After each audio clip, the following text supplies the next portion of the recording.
and welcome to my evaluation video for my 18-media coursework.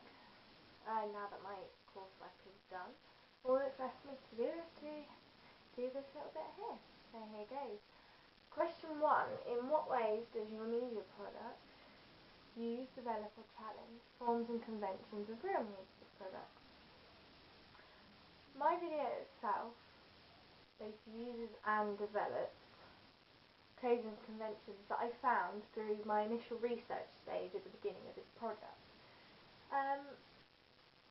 I use good music theory as a basis in which to allow me to see common codes and conventions of real music videos and then to transfer them into my own product and to expand on them. So that was my basis. So points such as a link between the lyrics and the visuals is just one such thing that I try to include within my own music video. So moving swiftly into that, my first point would be the link between the lyrics and the visuals, and the shot that I chose to represent this is one of the birds flying in the sky, which is coupled with the lyrics and the songbird. So it nicely ties in together, and it's just, like I say, one such example in my product. This was found in all my music videos that I analysed before, such as the Fleetwood Mac Little Lies video, in which the line informs the listener that you can't disguise, and the band member that is singing it is in full view. Therefore, it's just re-enhancing this idea that was sung, and that's just, I've then represented that in my own music video. Moving on is, another link between lyrics and visuals, but this time enhancing the start image, which is another key aspect of digital theory. The combination of these shots both enhance the lyric being sung, but also provide a slight contradiction. So I have the first shot which matches the lyric, "The sun is shining," but on the line "shining," I have my artist doing some form of action. And what I wanted to achieve with this was to show the audience that actually it is the artist that is shining, both in the eyes of the boy that is with her in the music video, but also in the eyes of the audience as well, and so that in this respect I create a star image for her. You start to see following for her. You would start to, this would be what I want to achieve.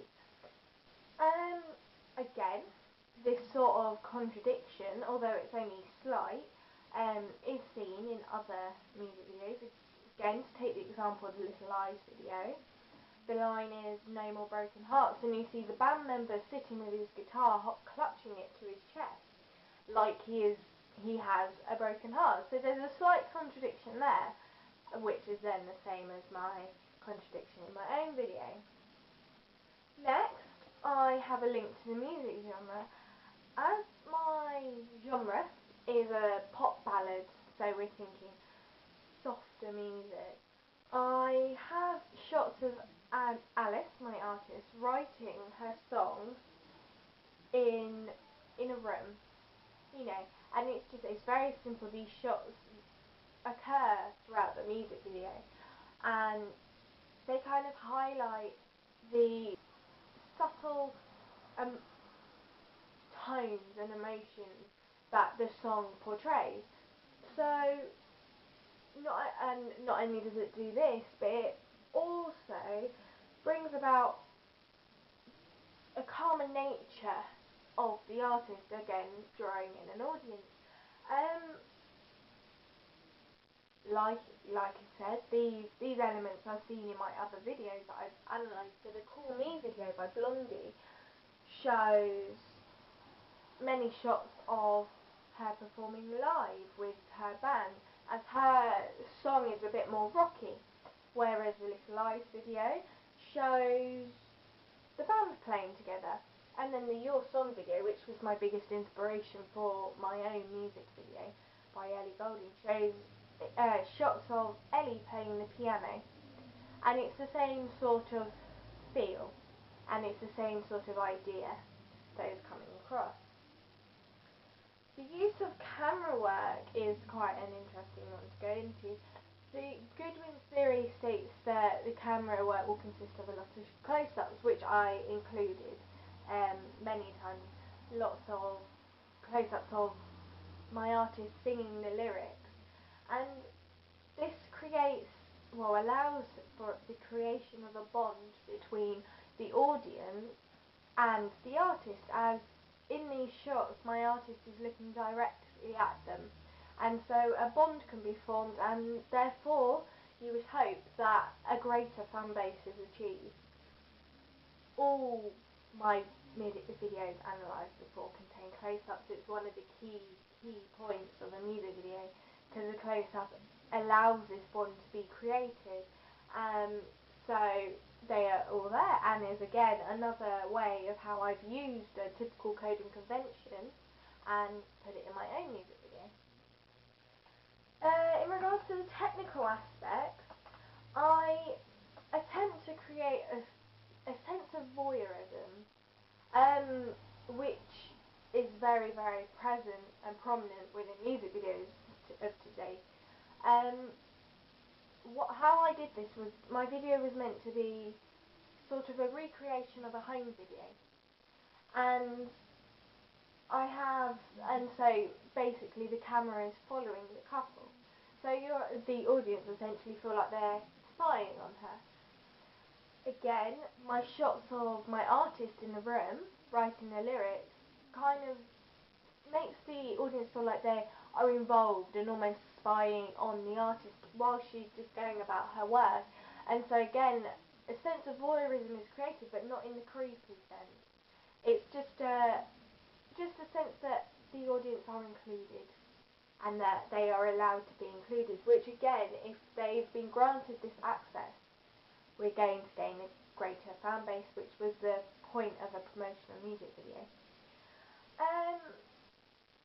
In my Your Song video that I analysed, there's a very clever shot where you see a shot of Ellie being filmed on a camera, and then the shot turns and switches to what the view on the camera, so what would be seen. And again, this is just one sort of way in which a sense of voyeurism can be created, but proves that it is a typical code and convention of a music video. Lastly, in regards to this, I attempted to create that home video, almost vintage feel to some of my shots. And so I used sort of a reddish tinge to some of the shots, to link with the phrase looking through rose-tinted glasses, because the whole point of my music video was meant to be about nostalgia and about looking back, but looking back in a positive light. So the red tinge not only portrays this thought that I'm trying to get across to the audience, but it also provides the shot with this vintage look. In addition to this, I added a grainy feature, which adds a texture to the shot and makes it feel, again, more vintage. And then lastly, I added a border to the certain shots, and it makes you feel like you're looking at a vintage photo. There's that sort of feel to it. This was not actually the way that I wanted to get across my home video sense. However, I do feel that it is portraying the right sort of message to the audience, and so although it wasn't what I envisioned in my mind, it does allow for the audience to kind of see my meaning and see what I was trying to get across to them. Again, this is present in all my videos that I analysed before. It was one of the big reasons of why I analysed them, because there was heavy features of this sort of home video, almost looking back sort of style. And so again, it's just proving that I am reinforcing and using the codes and conventions, and that I'm able to spot them and use them hopefully effectively, and that they've got across the right message. In regards to my ancillary tasks, my album cover and digipack reflect this idea of the vintage feel, and I added a reddish tinge and a grainy effect so that you can feel the nostalgia bursting from the pages. Due to the genre of my song, it was clear from my analysis at the beginning of the project that simplicity was a key point in making a digipack and an advert. And so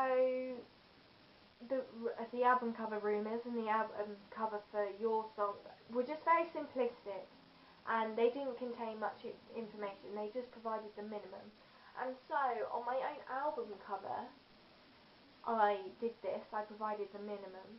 But then throughout my digipack, I didn't overload the person looking at it with information. I kept it very simple, but yet still effective and still reflecting the music genre. Additionally, the Your Song album cover indicated to me that there is meant to be some sort of link between the music video and the album cover. Admittedly, the Your Song album cover that I analysed is just for the single, and so it's a bit easier to reflect that as you're just promoting the music video that the audience has seen. However, I did attempt to include it because I felt that it would prompt and it would create a link for the audience, and so that reddish tinge and those sort of qualities were added so that there is a link, a direct link between my music video and the album cover and digipack. In regards to my advert, again, look from the research, I found that the advert and the digipack go hand in hand together, and with that in mind, your advert is meant to provide almost look the same but provide a bit more information. And so the same image and the same effects are used on my advert, but yet I've provided other key conventions such as critics' comments. And again, I'm just proving that I've analysed well and that I was able to use the codes and conventions to, again, hopefully, a successful way.